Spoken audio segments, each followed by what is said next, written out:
My picture wasn't up there, so I am a late addition as the moderator. And we also realize we are the last thing standing between you and lunch, so we will do our absolute best to be on time. Fantastic. Okay. So, let's go ahead and begin. So my name is John Vitale with Trueblue, and we're really excited to show you this panel today. And we're excited to show you the perspective of a hot topic in pharma right now, which is CRM selection. And instead of coming up here and pitching and talking about our product, we really want to give you the perspective of your peers who have recently gone through this process. We'll talk a little bit about the challenges, pitfalls, goals, and ultimately the vision that they had in selecting the CRM. As a spoiler, they did choose Trueblue. Again, we're not pitching, but that is a spoiler here. So, again, before we begin, let's talk a little bit about Egis, active in over 60 countries worldwide, but the scope was 18 countries. I had the luxury of working with Egis very closely throughout this process, but 18 countries, all of them being either in Eastern Europe or the Far East. So it really represented a unique and diverse end user set and various workflows. Andrea, anything to add about Egis before we dive in and where you guys are at? Well, what is important maybe to mention is that Egis is a mid-size company. The geo was explained already, and we are a branded generic company. Therefore, everything we do is around how to do the competitive advantage versus the other branded generic companies. Great.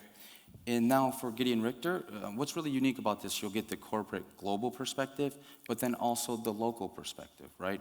A lot of local countries have some autonomy or a lot of autonomy. It really depends on the corporate governance, but we're going to get that local perspective as well from Viviana. And that project was really focused on marketing automation.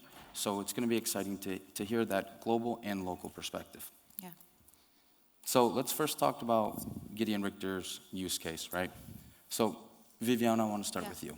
Okay, so what specific needs did you have that led you to adopt a marketing automation tool? Okay. Yes, as you said, we implemented in 2024, so last year, a marketing automation tool, Idea Marketing. Yes, our main goal was to improve customer engagement. So we wanted to move to the logic of single activities, marketing activities, to real customer journeys based on what our customers need our customer needs. So the main two goals were these: engagement, improve the engagement, and start to build customer journey. On the other hand, we wanted to improve our efficiency. So we wanted to manage all marketing activities with a single tool. This marketing automation tool, and we wanted to be more alignment between the different departments, in particular between sales force and marketing marketing teams. These to avoid working in silos. Absolutely. This is a common theme that we hear across pharma and what we're hearing a lot throughout this event. So next, so how did you validate that the chosen tool was the correct one for you? So we followed a very pragmatic approach because we evaluated this tool with an important testing phase. We started with the trial with the pilot phase, but not with the simulation or demo, but using real workflows, real customer journeys to understand better how this tool can help us in the daily operations. So we tested the different type of customer journeys, and this on different type of segments, customer segments. Then we collected different feedback from our colleagues in marketing team, more about the usability and the execution of the tool. And at the end, we analyzed the first results compared to the previous results with the old marketing activities. And the first results was very positive in terms of, for example, open rate, click-to rate, but also about the level of engagement of our customers. Absolutely, and thank you. And one thing I think was really unique in what she said was listening to the end user, and we'll get in this topic a little bit later, but listening to the people that are going to be actually using the tool. In a previous life, I was a field rep, and again, we'll dive into this. So these sales enablement tools and the CRM and the tools that we're actually using, you need to listen to the end user, right?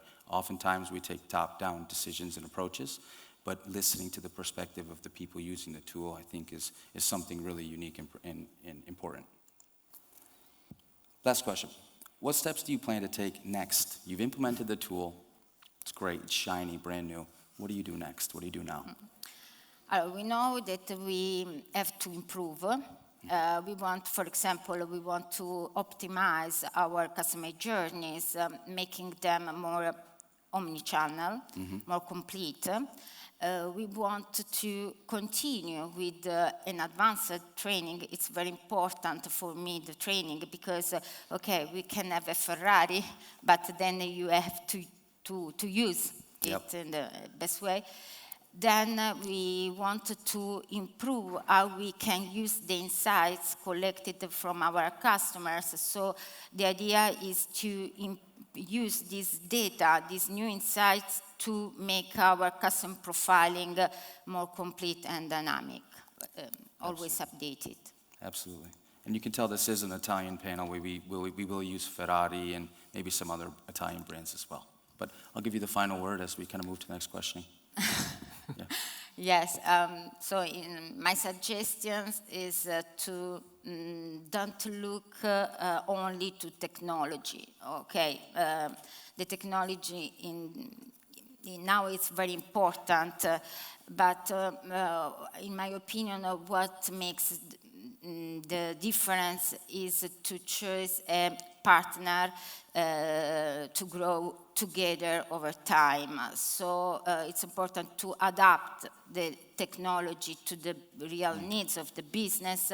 And as I said before, it's important the training. So it's important to have a partner that can support the company to use the team to use effectively the new tool. Absolutely, and this goes into the big topic of change management, right? How are we managing, how are we training our reps and people using the final tool? Great, so let's talk about Egis in this case. This is one very personal to me as I've worked a long time with Gábor and Andrea with this, so excited to dive into this one. So when we began the CRM selection some years ago, right, what were your primary pain points that you guys identified? Yeah, I'm asking back, can you imagine that you have 18 countries, as we have? Yeah.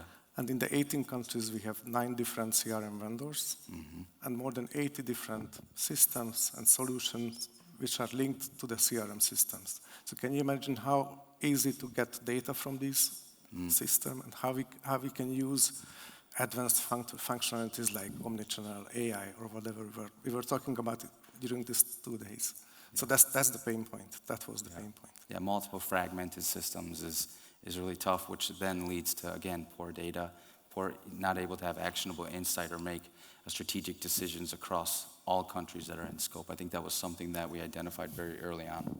I think another thing we'll point to is the poor adoption. We do have to talk a little bit about Trueblue and our solution, right? So for us, the user adoption is paramount, is the most important thing. As Viviana pointed out, why buy a Ferrari if you're going to park it in the garage, right? And so we really focused on what you have in your pocket every single day, which is your telephone, right? Not just the tablet, but also the telephone. Really giving reps, again, I was a former rep, access to all functionality in the tablet, but but on your phone, and making it as easy as possible to use. So we'll see Luca will show you some screenshots and actually show you what it looks like, but we designed it to be a digital coworker that is frictionless. It looks like social media. We all probably spend, not all of us, but some of us spend too much time on social media. And so you'll see what this looks like. So we believe that having this in your pocket and ability to use is extremely important. So, Gábor, this one's for you too. How did you define success in this selection, and what criteria were non-negotiable did you have to have? I would say that beyond the functionalities, for me it was flexibility, because you can imagine what Viviana said. It's not a technical project in our case, because changing from so many different systems to another, it's a much bigger deal than if you have one system which is working harmonized in the countries and you want to change for a different system. So the flexibility is important. And from this point of view, it's the integration of the existing, I'm talking about from headquarter point of view, because we're working in a headquarters. So we want to integrate data in one system. So what we use right now, this is the Microsoft ecosystem, which we used by Egis. So it was an advantage. I wouldn't say it's a non-negotiable part, but it was an advantage, definitely. Yeah, when you look at that future-ready CRM, the access to data is crucial, right? So having that ecosystem approach, I think, was something that was really important. And Trueblue is built on top of Microsoft architecture. And so a term that we use, we always talk about omni-channel, right? External omni-channel for our HCPs, but what about having omni-data internally, right? So when we look at this and say, do we have the right data available to the right role at the right time? Not just externally. If I'm a sales rep, do I have next best action that's built upon proper data? And also, does that live where I already work? Does it live within Microsoft Teams? Can I query my CRM from Microsoft Teams? Does it live in PowerPoint, Excel? So having access, every role having access to the proper data is something we see as extremely important within this ecosystem approach for next-gen CRM. So next, Andrea, this is for you. Okay. You already had 9 different vendors in multiple countries, and I remember this very well. What were the key factors that led to you exploring other options? What was that catalyst that made you say, we need to change this? Okay, so the most important was to really start from scratch and start from the business needs. So in the headquarter team, we know what are the painful areas we are operating with, and we wanted to do an assessment which is like starting from scratch, from business perspective, IT, and some other areas. So the most obvious decision would have been to choose one of the 9 vendors in the 18 countries which we are already working with. But we did, on the contrary, step 0 assessment. And then we went for the best option from commercial point of view, from scalability point of view, technology point of view, and everything. So that was the idea behind, and we went through a very detailed, many steps assessment to find the right partner. Yeah, it was really a step-by-step process. Remember all the assessments we did at the beginning. It was quite a lot of tools, and I'm sure this is a shared experience, right? And this is why hearing your all perspective is so important. So really quickly, again, about Trueblue, built on Microsoft technology, but we're that application layer that sits on top of Microsoft architecture. And what's really great about Trueblue is we've developed a data model, pharma-specific, over the last 25 years. And so it's not just having the data, but also contextualizing this data specific to the pharma business. 400 pre-built KPIs, I think over 100 dashboards. So this contextualization is really important when you go to layer AI on, because the AI now is going to understand. It's like having a pharma agent ready for you to adapt and input within your specific business. So something unique for Trueblue. Andrea, also for you. So we talked a lot about data. This is obviously garbage in, garbage out. I think the gentleman said that earlier is obviously important. But what role does data now play in optimizing the territory coverage and then ultimately customer engagement? So I'm not going to speak about the omnichannel marketing and all the topic around, because that's what we do in the past 2 days. But as a branded generic company, you can imagine that what is very, very important for the management is the resource optimization. Either with the current resources, how we run business better, or how we run the current business with less resources. So this is the two angles. We are always, all the time, analyzing.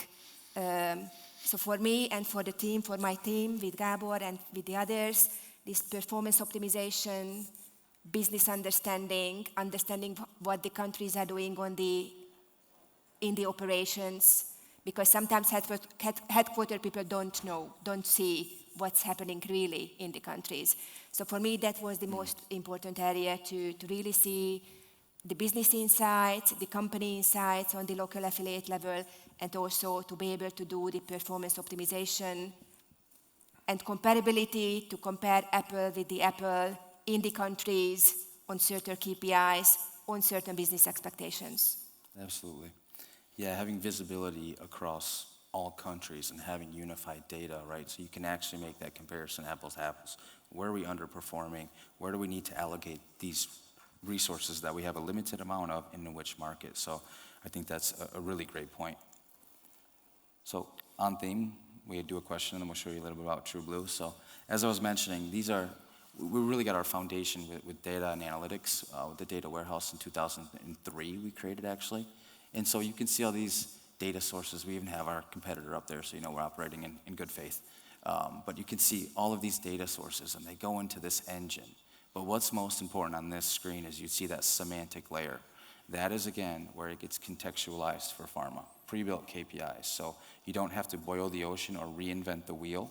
Having this available to you and having unified data is something that's, I think we found in our experience to be extremely important. Final words to you. So my last sentence before lunch. So we wanted to choose a partner with whom we can work with from the headquarter point of view, because it's Egis when you in several waves onboard the countries. And on the other hand, we wanted to have a partner and to find a partner who understands the business needs from Azerbaijan, Uzbekistan, Kazakhstan, so-called exotic countries, to Poland, Russia, Hungary, Czech Republic, like Eastern countries. So who would understand and who would be the perfect fit for the very special geographical focus of the company Egis. So that was I think that would be the sum up from my side. Great, thank you so much. Okay, I'm gonna pass over to Luca now. There you go. Thank you, Jonathan.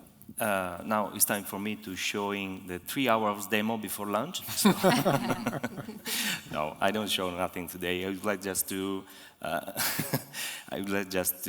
show that for me and for Trueblue, the technology is something that comes after the process. So we would like to understand with our customers the problem that they have, the journey that they have to define, and these are for us the step-by-step of the data that start from the marketing and go to the analytics.